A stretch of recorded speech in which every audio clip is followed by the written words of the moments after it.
welcome to One Man's Movies Films of the Year 2024.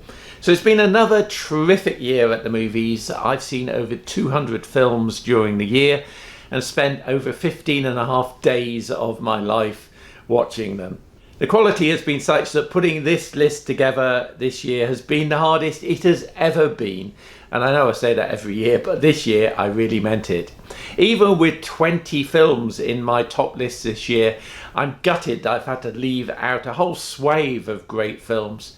This even included some films, 7 of them, that I rated 4.5 or 5 stars. So before we start, honorary mentions go to Ian McKellen's Hamlet, The Fall Guy, Monster, The Kingdom of the Planet of the Apes, The Greatest Night in Pop, My Old Ass, and The Boys in the Boat, a film I even got a starring role in.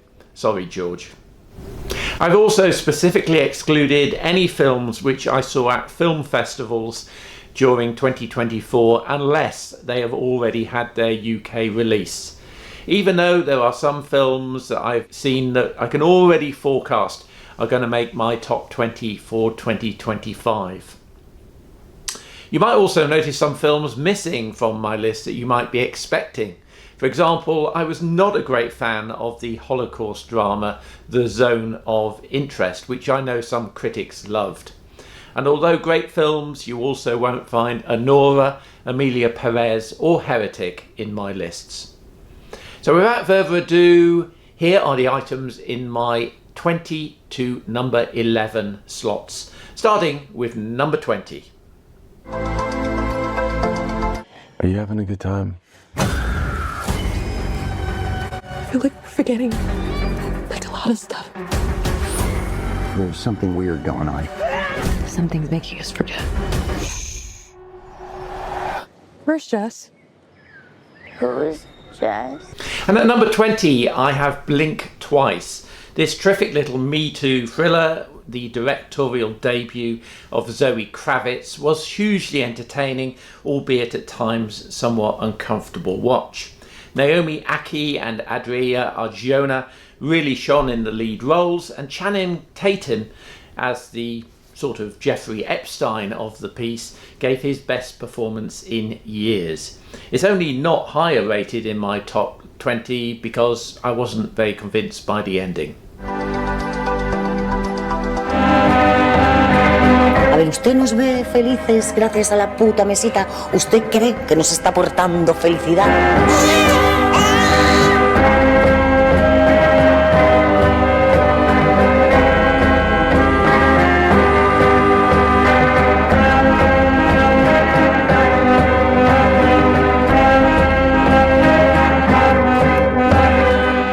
¿Tú estás por la mesita? ¿En serio?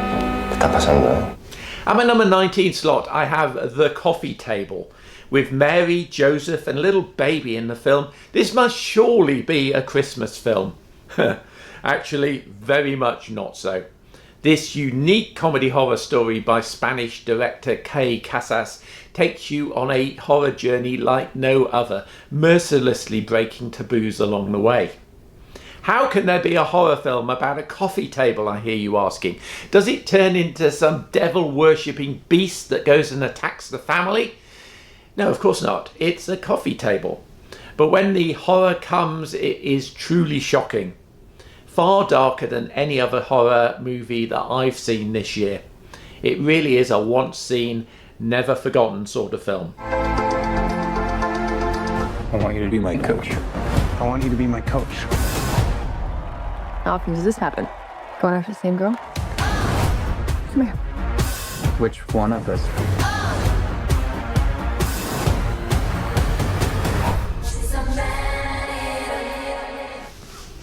At number 18, I have Challengers. I'm generally not a great fan of Luca Guadagnino's work, but this one grabbed my attention. Zendaya is really hot at the moment, in more ways than one, and potentially award-worthy in this. Mike Faist and Josh O'Connor also give fabulous performances, but it's the cinematography of the dynamic tennis matches that really makes this movie stand out for me. like nothing we've seen in tennis films before. Genuinely exciting stuff.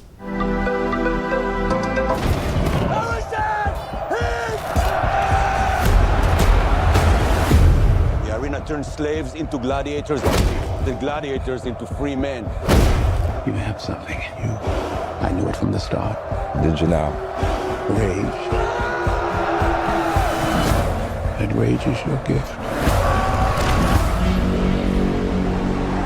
At number 17, I have Gladiator 2.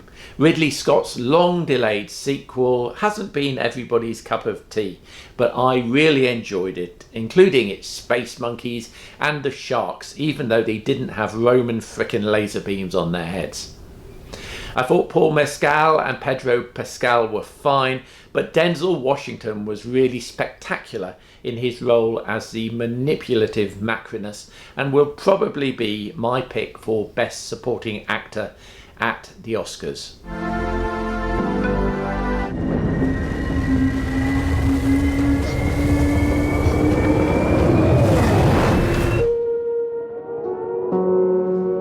My mom sent me away. She did it to keep you safe. Your son did not arrive at his destination. You're responsible for his safety. Why can't you tell me? Where's my boy? And my number 16 is Blitz. It's probably the most non-Steve McQueen type of movie in his canon. But his take on wartime London contains some wonderful performances by Saoirse Ronan and a surprisingly good Paul Weller in his debut performance. It also has some truly memorable set pieces.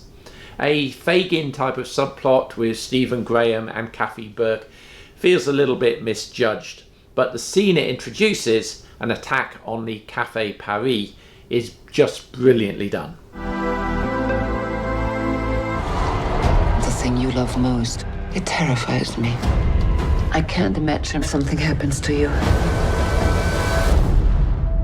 They're rooting against you, Trudy. They want the water to win.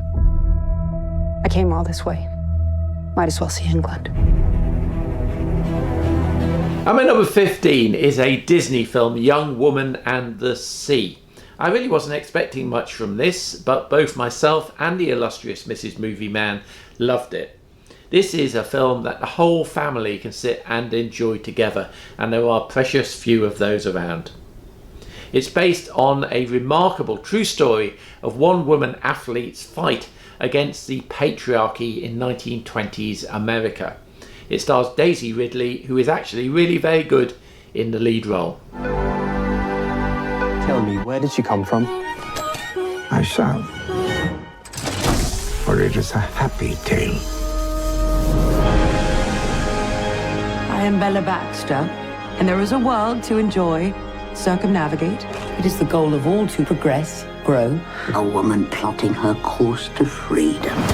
How delightful. And my number 14 is Poor Things. Yorgos Lanthimos has always pushed the boundaries of good taste in his movies, and with Poor Things, he continues that trend. This raucous, sexually explicit fairy tale is filmed with mind-blowing style and won Oscars for production design, hair, makeup and costume design. It also, of course, won Emma Stone the Best Actress Oscar for her brave performance. Brave always being the word used when an actress gets stark naked and leaves nothing to the imagination. You don't tell a boy that's been left behind at Christmas that nobody wants him? What's wrong with you? There's nobody here, okay? You stay out of my way, and I'll stay out of yours. Let me sleep in the Now, most of the kids dislike you, pretty much hate you. Teachers too. You know that, right? Very much a Christmas film, Alexander Payne's The Holdovers was deliberately filmed in a retro 1970s style to the extent that it had an old school trailer and also an ancient 1970s BBFC AA certification card at the beginning.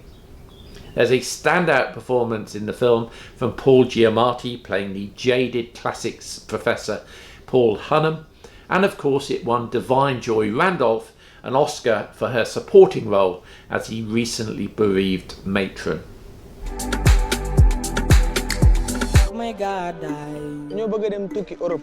li tax ma bëgg a dem li tax may gàddaay xaalis matugul jarul compter sunu gaay yi mbëkkoon daaw ci image nga nekk stade bu mag tubaab bu xonk cur bu xonkul doo ko signal bu xonk cur ngay signal autographe yaay tey dama bëggoon ñu waxtaan gis nga fii ma nekk fi laa bëgg nga nekk fi ñu bokk li ñu nooyi maa jeex. And my number 12 is Io Capitano. Charting the desperate road trip of two poor Senegalese boys and their search for a better life in Europe, this Italian-made movie features an astonishingly proficient debut performance by young Sadhu Sarr. The gripping, realistic action is interspersed with surreal dream sequences, a really pleasant surprise of a film.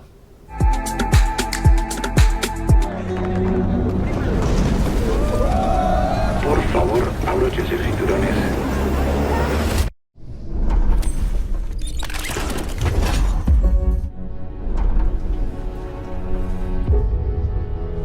¿Sabemos dónde estamos? Finally, just missing out on my top 10 is Society of the Snow. Nominated as Spain's entry in the international Oscar category, J.A. Bayona's film tells the traumatic true story of the Andes plane crash survivors. Before we get into the starvation and the cannibalistic horror, the film stages one of the best, i.e. most realistic, plane crashes ever put onto film. The scenery is also spectacular, with Spain's Sierra Nevada mountains standing in for the Andes. So that's my 20 to 11 slots. Join me on New Year's Day for my official top 10.